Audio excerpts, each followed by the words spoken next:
I welcome you here in this new session and the chapter, first chapter of your book Flamingo, The Last Lesson. It's very interesting story, but this interest is full of pain, full of regret, full of new realization, full of lessons. The first chapter, but the story name is The Last Lessons. He has written very deep informations. He has given some lessons that we must understand, we must feel. But first of all, I will give you कोई story आप read ऐसे करो, कोई story को आप ऐसे study करो ताकि लगे कि that means you know everything of that chapter comes in one shot, in one screen. And now the background of this whiteboard indicates that all the informations are in one screen here. Now you can have a photograph and then you will make a notes. सबसे पहले देखो उसी story का concept clear करो. Concept बोले तो the story का नाम, स्टोरी का writer, list of characters and then theme. ये अगर इंफॉर्मेशन आपके हाथ में है तो that means you know there is no tension about this story. Now who are the character of this story? Mister M Hamel, the teacher, French, about 14 years, 13 or 14 years lad, student. Okay, and some more characters like old houser, mayor, postmasters. They were sitting at the back of the classrooms. Okay, this story has been given a shape when there was a war between Russia and France. That means you know आज की date में वो area को Germany कहलाता है, ठीक है, but Prussian soldiers और फ्रांस के बीच में जो एक वॉर हुआ था, ठीक है.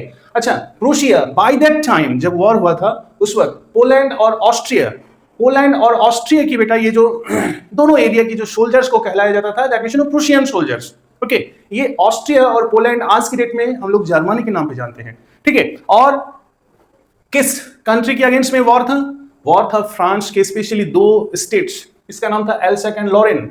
तो इन दिस स्टोरी वॉर से क्या लेना देना है? इस स्टोरी में राइटर यही चीज हाईलाइट किए हैं कि that means you know what is the impact of war. Okay, what is the theme here? We will read the theme here. The importance of mother tongue. This story highlights the importance of mother tongue, culture, identity. Okay, and the pain और rages when these are lost due to war. अगर हमारी culture जो अलग culture है, basic culture है, remote culture है, right, और जो आइडेंटिटी है अगर वॉर की वजह से वो कहीं ना कहीं अगर डिस्टर्ब हुआ तो how much pain will come to us and there after comes regret, पश्चाताप जिसे कहते हैं, ठीक है. This story also highlights the regret of not learning seriously. Learning in the sense knowledge, information. This story also highlights the universal pain of operation due to war, scarcity for war. Now question arises, who get the last lessons? Question arises, यहाँ पे last lesson कौन लेता है, कौन teaching करता है? Okay, we will know all these things, when and where and what is the impact. तो ये 3 to 4 क्वेश्चन का आंसर ही ये टोटल इंफॉर्मेशन है. अच्छा, फटाफट देखो, आप कैरेक्टर लिस्ट आपको बता दिया यहाँ पे. आ जाओ, होता क्या है स्टोरी एट ए ग्लांस आपको बताते हैं, ठीक है. आ जाओ, फर्स्ट पॉइंट देखो, 10 points I have written and within these 10 points you will have a total information about this story. Okay, एक बार ये क्लिप देखने के बाद आप बस बुक का पेज टर्न ऑन करो and then you will have the clear concept. क्या है फर्स्ट पॉइंट देखो, Franz became late to school so thought to pass the day outside. उस दिन जब वो स्कूल जा रहे थे, ठीक है, तो स्कूल लेट हो गया, विंटर की टाइम है और उन्होंने सोचा है कि क्यों ना ये डे को आज थोड़ा सा बाहर पास कर दे क्योंकि outside there was some tempting situations. Tempting बोले तो अट्रैक्टेड सिचुएशंस. क्या क्या है? Chirping of the birds, warm day outside and watching. Third point था बेटा, watching the drilling of Prussian soldiers. बगल में कुछ ही दूरी पे प्रूशियन सोल्जर्स अपने आप को प्रिपेयर कर रहे थे वॉर के लिए. Okay, so he was watching all this things. But एक स्टूडेंट्स, देखो स्टूडेंट्स का इनबॉर्न फीलिंग ये होता है कि do not disobey the teachers. Teacher भले मारे, टीचर भले थोड़ा सा फिजिकल पनिशमेंट क्यों ना दे, थोड़ा सा कान पकड़ ले, राइट, फिर भी वो स्टूडेंट्स जनरली टीचर को क्या नहीं करना चाहते हैं, डिसोबे नहीं करना चाहते. M Hamel on that day was afraid of not learning his lesson of participle learn नहीं किए थे, थोड़ा सा डरे हुए थे, लेकिन उन्होंने सोचा है कि ना, क्लास तो हम अटेंड करेंगे, I will not miss M Hamel's class. तो उन्होंने फटाफट क्या किया, उन्होंने सोचा कि जो है जाके क्लास अटेंड करें. अच्छा, जैसे ही वो दौड़ते हुए क्लास के आसपास में पहुंचे तो मार्केट में देखा है कि दैट मीन्स एक जगह पे पब्लिक लोग, एक कॉमन मार्केट प्लेस है, कॉमन प्लेस है, उस जगह पे देखिए कि कुछ कॉमन पीपल नोटिस बोर्ड पे, बुलेटिन बोर्ड पे कुछ लिखी हुई है, bulletin board that means notice board पे कुछ इन्फॉर्मेशन है, उस इन्फॉर्मेशन पे ताके जा रहे हैं, इन्फॉर्मेशन पढ़ रहा है और थोड़ा सा सीरियस है। उन्होंने सोचा कि कुछ होगा, उन्होंने देखा और फिर इग्नोर करते हुए फिर आगे चले गए। जैसे ही वो बंदा क्लासरूम पहुंचता है, क्लासरूम में that means on that day school environment was totally surprised one for M Hamel. क्यों, क्या रीजन था? M Hamel on that day wearing put on special dress, जो ड्रेस 2 दिन पहनता है, या तो फिर वो स्कूल ऑब्जर्वेशन डे में, इंस्पेक्शन डे में, या फिर प्राइज डिस्ट्रीब्यूशन डे में। लेकिन आज क्यों ये पहने हुए थे? Villagers occupied back benches. Generally classroom में बच्चे बहुत कम आते थे, तो बैक साइड का जो बेंचेस है वो क्या हो गया, उस दिन उन्होंने क्या किया, सारे विलेजर्स मिलके जो बैक बेंच पे बैठे हुए थे, and the classroom was looking like what, classroom was looking like a Sunday morning. So उन्होंने सोचा कि आखिर बात क्या है। तब तक क्या हुआ, French was afraid of to enter, but seen by M Hamel and called French, ओए बेटा आ जाओ, तुम ऑलरेडी लेट हो गए हो, कोई बात नहीं, आ जाओ आज क्लास में। अच्छा, without making any delay M Hamel started the class seriously, यानी कि एम हैमिल क्लास लेने लगे, फ्रेंच क्लास में आ गए, थोड़ा सा क्वेश्चन उन्होंने पूछा, राइट, लेकिन फर्स्ट 2 वर्ड में ही उन्होंने हकलाने लगा, he was stumbled. So M Hamel ने बिन पनिशमेंट देके उन्होंने कोशिश किया है कि that means he will not waste the day, rather he will carry on the class. Okay, number 5, first informations he declared, that means he declared, कुछ information उन्होंने डिक्लेयर किया, और जो इंफॉर्मेशन जैसे उन्होंने डिक्लेयर किया तो फिर क्या हुआ, there was a thunder clap in the mind of whom? French, as well as all the students. क्या इंफॉर्मेशन था? He told that German language will be taught in the school of Elsack and Lorraine from tomorrow onward. यानी कि हम लोग की school में, that means हम लोग की जमीन पर, हम लोग की मदर लैंड पे अब मदर टंग फ्रेंच लैंग्वेज से हम लोग पढ़ेंगे नहीं, जर्मनी पढ़ाया जाएगा, जर्मनी लैंग्वेज। और स्ट्रक हो गए सब लोग, सरप्राइज्ड हो गए। अब First time, for the first time, French became thoughtful. पहले क्या सोचते थे, पहले बुक्स के बारे में क्या नॉलेज था बेटा? बिफोर, यहाँ पे देखो बाइफर्केशन मैंने कर दिया, टेबल बना दिया। Books were heavy to carry, वो सोचते थे ये कौन पढ़ता है कॉपी किताब लेके, बेवकूफ, स्टूपिड, नॉनसेंस, हर स्टूडेंट यही कहते हैं ना। अच्छा, तो इन्होंने ये सोचता था, एम हैमिल एक क्रैंकी टीचर है, बहुत इरिटेबल टीचर है, अनॉयड टीचर है, अक्सर बच्चों को मारता रहता है, राइट, वो ये सोच रहा था, मतलब सोचता था। लेकिन on that day for the first time he became serious and he started thinking, no, books are gifted prizes. कोई अगर किसी को प्यार से गिफ्ट करे तो फिर क्या होता है, वो गिफ्ट किसी भी सूरत में वो छोड़ना नहीं चाहता है ना। तो अब बुक्स को उन्होंने छोड़ने की कोशिश ही नहीं किया, और फिर उन्होंने समझाया कि that means this books are friend, okay, और क्या है, this books are very valuable ones, gifted positions, and M Hamel is a respectful man, he is a thorough gentleman. इनको तो हम लोग समझे ही नहीं, how loving and how caring the man is. तो देखो यहाँ पे for the first time in the life of French, this realization happened. Okay, जब रियलाइजेशन हैपेंड हुआ, न्यू रियलाइजेशन हुआ, उनको खुद रिग्रेट फील हुआ, तो फिर उन्होंने क्लास को बहुत सीरियसली अटेंड करने लगा, and all the students were also attending the classes very seriously. M Hamel, देखो 7 पॉइंट में आ गए हम लोग। 7 पॉइंट क्या है? M Hamel told about French language. उस दिन वो बंदा भी सोच रहा था कि वन स्ट्रोक में हर इंफॉर्मेशन को ठूस दे, किसके माइंड में, किसके दिमाग में, बच्चों के दिमाग में, पर होता थोड़ी ऐसा है। फिर उन्होंने क्या कहा, most logical, most beautiful and the clearest language of the world, about what, French language. उन्होंने ये भी कहा है, देखो mother tongue is the key to prison.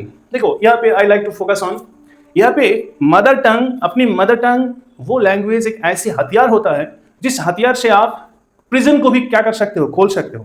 यहाँ पे देखो ये दोनों वर्ड मेटाफोरिकल वर्ड है। क्या है? Key refers to that you can say that skill, technique, alertness, the mind, educations, और prison refers to troubles, difficulties, unfortunate. यानी कि अगर आप मदर टंग लर्न करोगे, यानी कि बेसिक लर्निंग अगर होगी, बेसिक इंफॉर्मेशन अगर आपके पास होगी, तो फिर क्या होगा, with that information, with that skill, with that techniques, with that alertness, you can easily solve the problems, you can easily face the troubles, you can easily bring solutions to the difficulties, and unforeseen or misfortune situation can easily be handled. तो these are the importance of what, learning mother tongue. आ जाओ, on that day what was the effect. सभी लोग class में बैठे हुए, सभी लोग बोले तो स्टूडेंट्स भी बैठे हुए थे, खामोश खामोश बैठे हुए थे। M Hamel was also teaching very seriously, और विलेजर्स भी बैठे हुए थे। तो फिर क्या हुआ, students learn in unisons. Unisons refers to कोई टीचर या कोई स्टूडेंट्स एक बात समझाते हैं, उसको रिपीट जो एक साथ करते हैं। हाँ, 1 2 जार 1, अच्छा 2 1 जार 2, 2 3 जार, तो जैसे मैंने आप बताया ना, बा बे बी बो बीऊ, ये जो वर्ड्स है, जैसे हम बोलेंगे बी ए बा, बी ओ बो, बी यू बू, बी यू आई बाई, बी यू आई बाई, तब तक इधर आवाज आ गई फिर। तो that means this process of learning is called unisons. अक्सर आप लोग जो है प्राइमरी में पढ़े होंगे, आप लोग तो प्राइमरी में नहीं पढ़े हो, बट हम लोग जब गांव में प्राइमरी में पढ़ते थे, वो चटाई बिछा करके या जमीन पे बैठे बैठे, राइट, उस वक्त धूल में मिट्टी में बैठने का अंदाज ही कुछ अलग था। फिर आज आप लोग को बैठा दिया जाए तो फिर यू विल फील इनसल्ट, लेकिन उस दिन हम लोग बहुत मस्ती किया करते थे। तो उस वक्त जो हम लोग का टीचर हुआ करते थे, वो टीचर लोग हम लोग को यूनिजन में पढ़ाते थे, राइट। और फिर कभी कभी कान में हाथ लगा करके भी, क्योंकि कान में जब हाथ लगाते that means outsider information, outsider sound जो है डिस्टर्ब नहीं कर सकता था, राइट। और फिर हम लोगों को लर्निंग बेटर होती थी, राइट। तो एग्जैक्टली वही सेम प्रोसेस यहाँ पे फॉलोड अप हुआ है। M हैमिल taught very seriously, seemed, उनको लगने लगा, दैट मींस हम लोग सारे स्टूडेंट्स को लगने लगा, he was putting every information with one stroke. वो चाह रहे थे कि एक ही स्ट्रोक में, एक ही दिन में, एक ही घंटे में सब कुछ मिल जाए। ओल्ड हाउसर जो पीछे बैठे ओल्ड रजिस्टर लेके बैठे हुए थे, वो स्टार्टेड शॉपिंग, शॉपिंग बोले तो रोने लगे थे। आखिर पता है क्यों?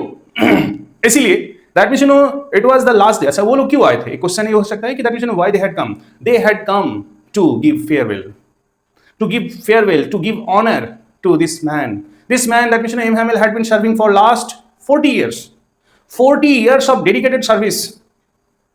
कुछ वैल्यू रखता है ना। तो that means all those important persons like mayor आए हुए थे, मेयर, पोस्टमास्टर्स, ओल्ड हाउसर्स, ये सब लोग आए हुए थे just to honour, just to make him feel that how important he was for this village. Okay, वहां पे देखो क्या हुआ था, दैट मीन्स पिजन कू की आवाज निकाले, बीटल भी आवाज निकाले, but children paid no heed, children paid no heed, बच्चों ने किसी तरफ ध्यान नहीं था, क्योंकि it was a pin drop silence there. Now M Hamel ने आज ये भी इमोशनली आज ये भी बता दिया है कि देखो बेटा, जो हो गया सो हो गया, लेकिन आप जिंदगी में सीरियस रहो। उन्होंने सोचा है कि देखो, आज आप एक शब्द बोलते बोलते अटक जा रहे हो, you are struck up in the middle of one sentence, you are not able to read study one sentence completely at one stroke. तो ये जो स्टेटस है आपका, नॉट लर्निंग स्टेटस है, उसके लिए हम लोग भी रिस्पॉन्सिबल है। कभी आपके एडमिशन पापा क्या कहते थे, योर फादर, पेरेंट्स क्या कहते थे, आपको सेंड आउट कर देते थे टू वर्क इन मिल में वर्क करने के लिए भेज देते थे टू अर्न सम मनी। क्योंकि एडमिशन विलेजर्स, अक्सर विलेजर्स लोग क्या होते हैं, गरीब होते हैं, तो सोचते हैं कि चिल्ड्रेन भी थोड़ा सा वर्क कर ले तो फिर क्या होगा, थोड़ा सा अर्निंग बढ़ जाएगा, लाइफ स्टाइल बढ़िया होगा। और एम हैमिल जब बच्चे रेगुलर नहीं होते तो फिर वो सोचते थे कि जैसे 2-4 बच्चे आए हुए हैं, ए बेटा water the plant, flower plant, देखो ये मेरी फ्लावर प्लांट है, इसमें पानी दे दो। हाँ, तो आधा घंटा 1 घंटा टाइम इसी तरह वेस्ट हो जाता था। ही ऑफन वेंट फॉर आउटिंग्स, अक्सर एम हैमिल को बाहर जाने का मन करता था तो चला जाता था। दैट मींस इसके पीछे भी रीजन है क्यों। अगर स्टूडेंट्स आर नॉट रेगुलर तो फिर टीचर क्या पढ़ाएंगे, उनका भी इंटरेस्ट धीरे धीरे खत्म हो जाता है। तो this way both parents as well as teachers were responsible for not learning language. It was a status. Now इतनी सी सिचुएशन होते ही होते क्या हो गया, there was a siren rang up, siren rang up हो गया, राइट। द लास्ट सीन देखने लायक था। कैसा था? Clock struck 12 and M Hamel dismissed. उन्होंने बताया कि okay everyone, now the class is over and you may go home, class is dismissed. लेकिन लास्ट में जानते हो क्या हुआ? He just say only one word that meaning leaning over this board. वो एकदम जैसे कहता ना कि he became inactive and lean down, ऐसे ही विवे ला फ्रांस। उन्होंने कपकपाती हाथ में जो उन्होंने एक वर्ड लिखा है, क्या लिखे हैं? विवे ला फ्रांस। इसका Hindi meaning, sorry English meaning है long live France, long live France. और फिर कुछ वो बोलने की कोशिश की। He tried to speak some more words but a voice choked, he could not speak more, and this way the story comes to an end. It's really very much interesting, full of interest. So in this story, what are the things we have learned? That all of a sudden friends को realize होता है कि that means value of language, value of mother tongue, value of education he started, right? And this story also highlights that how war is worst ones, how much worst effect can bring to those villagers. जब उन लोगों की culture या mother tongue उन लोगों की right को snatch कर लिया जाता है तो फिर how painful it is for them. तो ये जो universal pain, the universal waste, you can say that the wasteful effect of worst effect of war, यहां पे फ्रेंड्स बीच में कभी वो हो गए इमोशनल हो गए कह रहे थे कि ये जो पिजन है, ये जो कबूतर है, क्या ये कबूतर को भी ये लोग सिखा देगा? कौन? जर्मन. क्या जर्मनी लोग इस पिजन को भी जर्मन पढ़ा देगा? Not possible.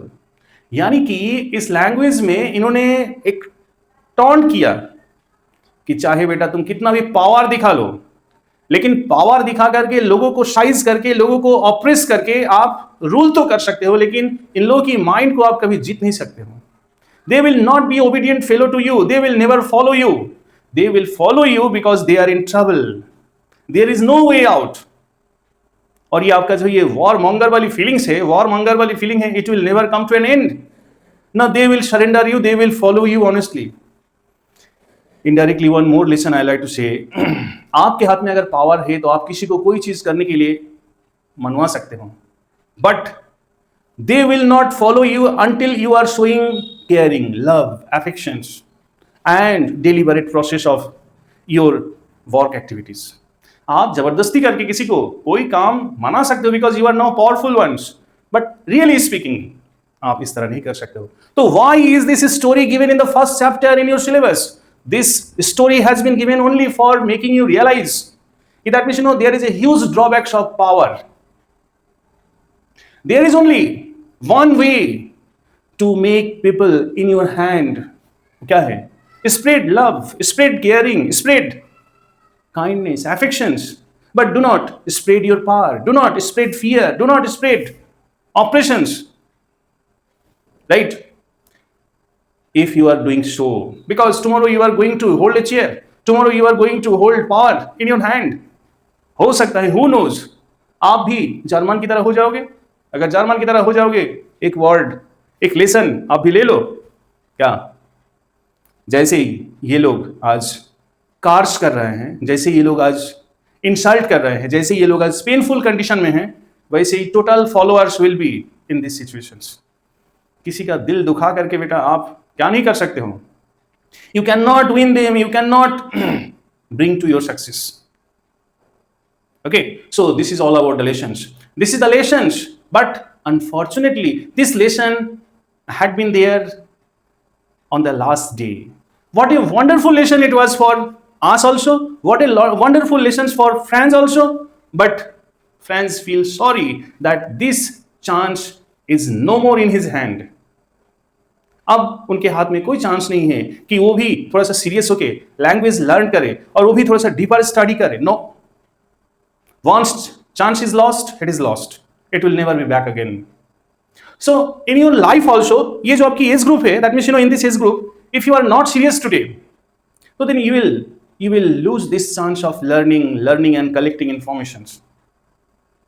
And if it is lost, you will also suffer from not achieving your target. So this is the way we have completed the chapters. Now the related questions जो भी होगा आप देख लो, फिर next solve करेंगे. And I hope that from these discussions there will come no trouble to solve any questions. Thank you all.